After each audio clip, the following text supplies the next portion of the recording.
My name is Jarad Klein. I'm a representative from House District 78, which is almost all of Washington and all of Keota County. My regular full-time job is I'm a full-time production agriculture, raising corn, hogs, and soybeans on my family farm with my father and the rest of my family.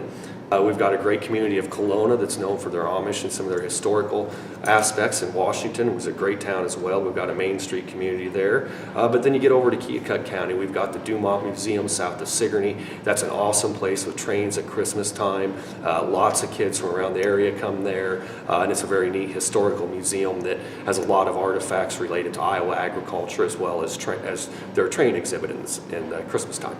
My favorite part about being a state rep is just the honor you feel every day walking up those steps of the Capitol and realizing the great privilege that you have to represent people in Des Moines and to make decisions that impact people's daily lives. It is a continually humbling position to be in. I sit on several committees, then I become vice chair of the Ag Policy Committee and the Ag and Natural Resources Budget Subcommittee. So within the Ag Policy Committee, we deal with things like manure management applicators, pesticide applicating testing. Those are some areas I'm working on specifically this year.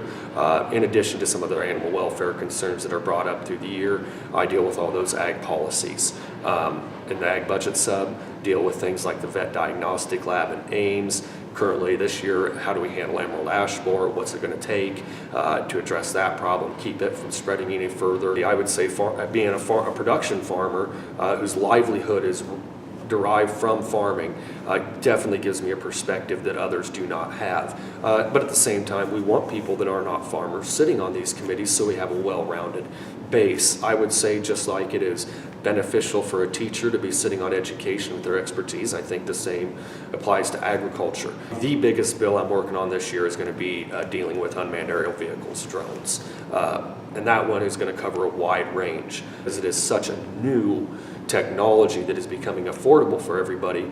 We're trying to be ahead of the game. So we're looking at making sure state agencies come and get permission before they purchase and utilize drones. We want to make sure individual people are not using them to record over someone else's property and then later on harass them with that information.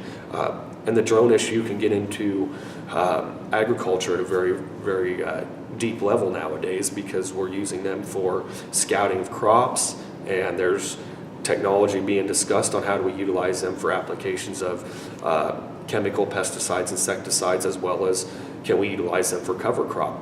So as I look at ways to get cover crops on, are unmanned aerial vehicles a way to do that? I believe they will be in the future, so we don't want to close that off.